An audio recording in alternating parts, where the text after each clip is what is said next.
아침에도 하나님께서 여러분과 함께 하시길 간절히 축복합니다.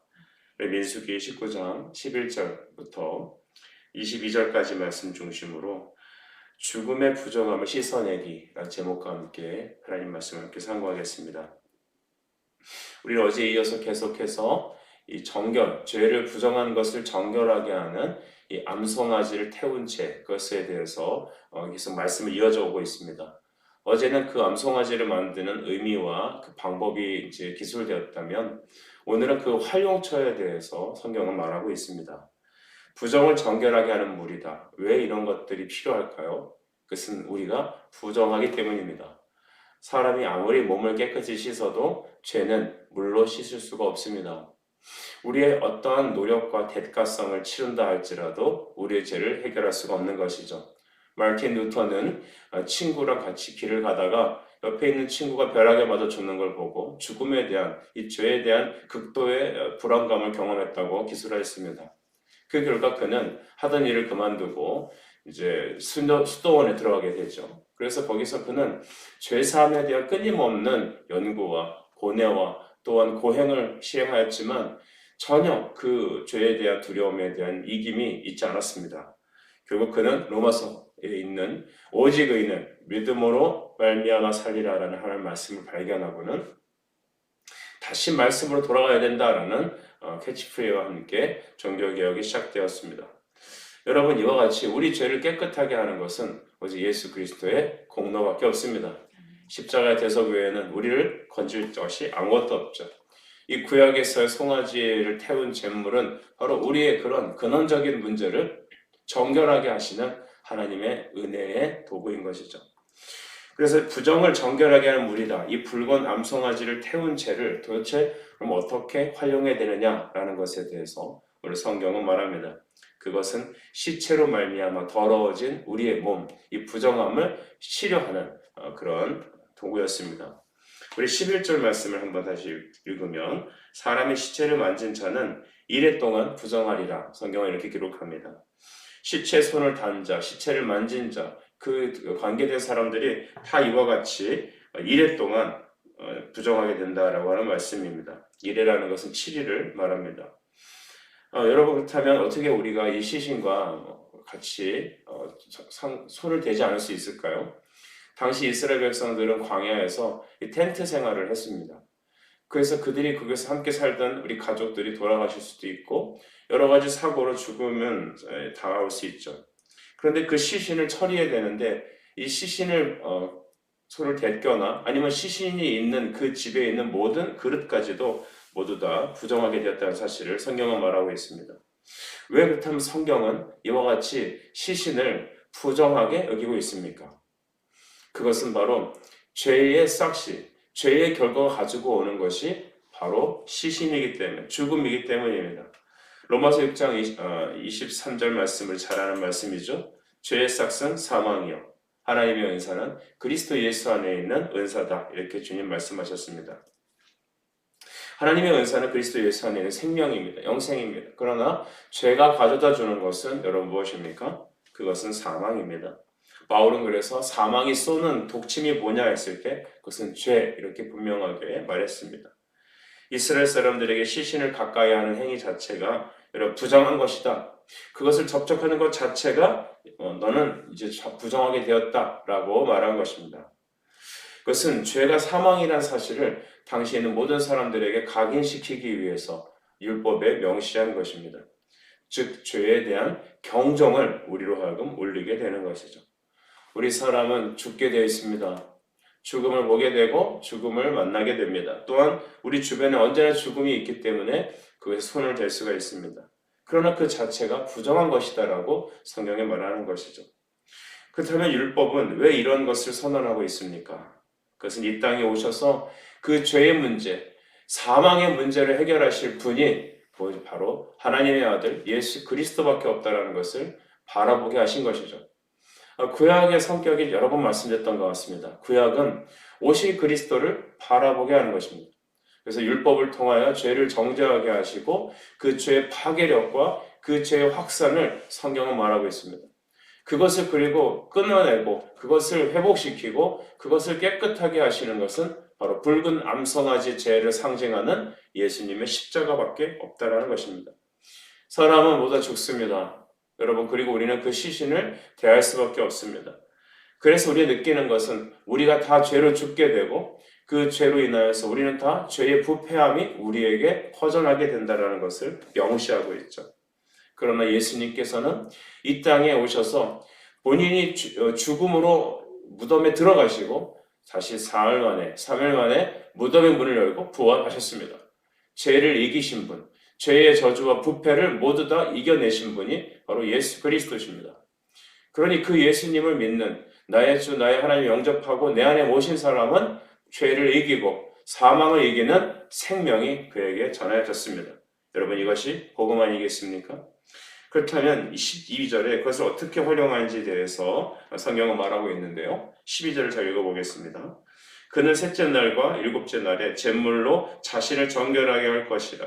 그리하면 정결하거니와 셋째 날과 일곱째 날에 자신을 정결하게 하지 아니하면 그냥 부정하니 이렇게 말했습니다.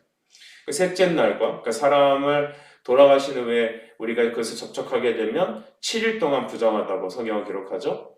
그런데 그 물을 뿌릴 때, 암송아지 제물을 뿌릴 때 3일째 되는 날에 뿌리고 제 7일째 되는 날에 뿌리라고 했습니다.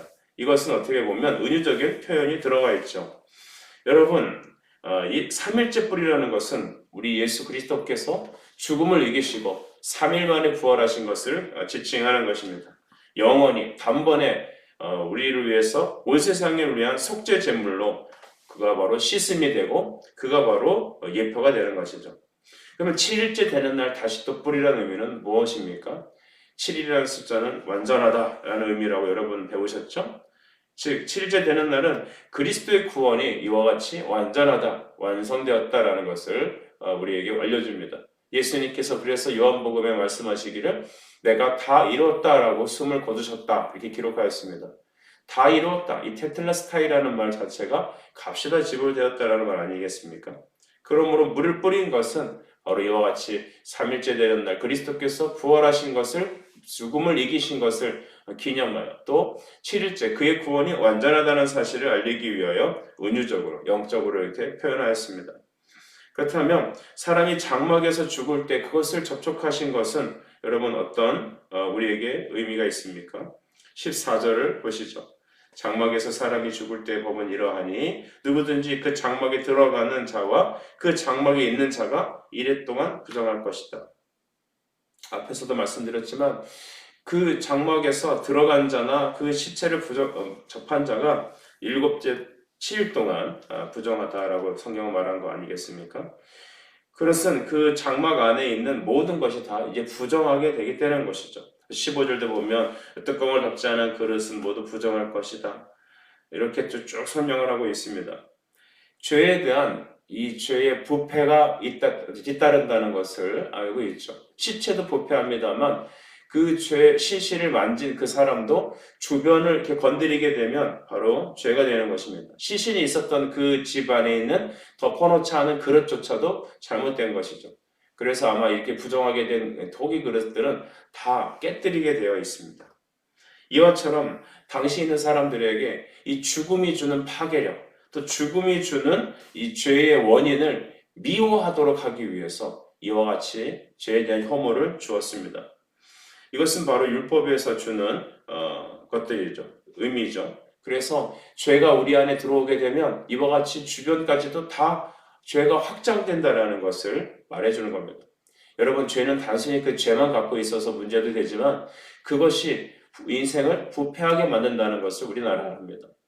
우리는 죄로 인하여서 어떠한 여러 가지 어려움을 겪고 있죠. 죄로 인하여서 우리는 사랑이 떠나가게 됩니다. 아담이 죄를 지었을 때 하나님께서 아담에게 책망하지 않습니까? 너 어찌하여서 죄를 범했느냐라고 하니까 그 전에는 하와를 봤을 때 내 뼈 중에 뼈고 살 중에 살입니다 라고 말했는데 하나님이 앞에 죄를 짓고 죄에 대한 책망을 받게 되자 당신이 내게 만들어준 이 여자 때문에 내가 죄를 지었다라고 이 죄책을 전가하게 되죠.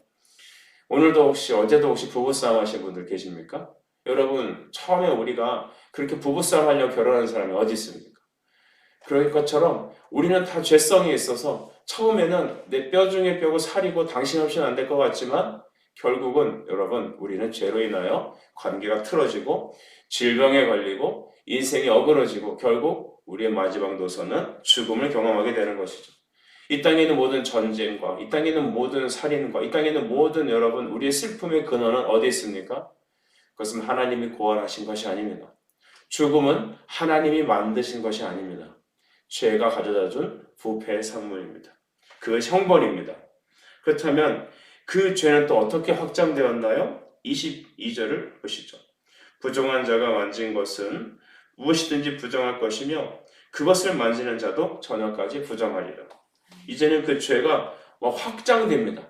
내가 이제 그 시신을 접해서 부정하게 됐다면 내 자체가 부정한 존재가 된 거 아니겠습니까? 근데 그 부정한 자가 다른 사람을 만지기도 하면 그 사람을 터치한 그 사람도 여러분 부정하게 되는 것이죠. 그러니까 이것은 죄덩어리가 온 세상을 다니면서 죄가 더 퍼지게 되는 것입니다.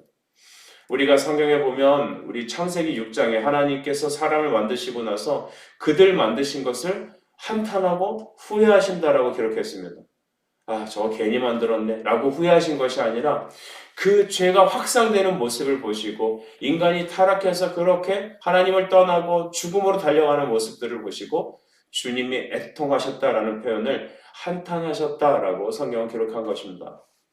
여러분, 죄는 확산성을 갖고 있습니다. 이것을 마치 우리는 이 코로나와 비유하면 딱 맞을 것 같습니다. 우리가 2년 전부터 정말로 우리나라는 전 세계는 이 팬데믹을 경험하지 않았습니까? 그래서 이 코로나 확진된 사람하고 접촉만 해도 그 사람이 만진 마우스, 문고리 이런 것만 건드리기만 해도 그것을 입이나 코에 가져가면 어떻게 됩니까? 우린 똑같이 코로나 환자가 됩니다. 그래서 확진이 됐을 때 이 경로 추적을 하잖아요. 너 어디 갔었느냐? 너 누굴 만났느냐? 이런 거 다 물어봅니다. 이유가 바로 죄가 확산됐듯이 코로나가 확산되기 때문입니다. 하나님은 이 땅에 죄가 관영한 것을 기뻐하지 않으십니다.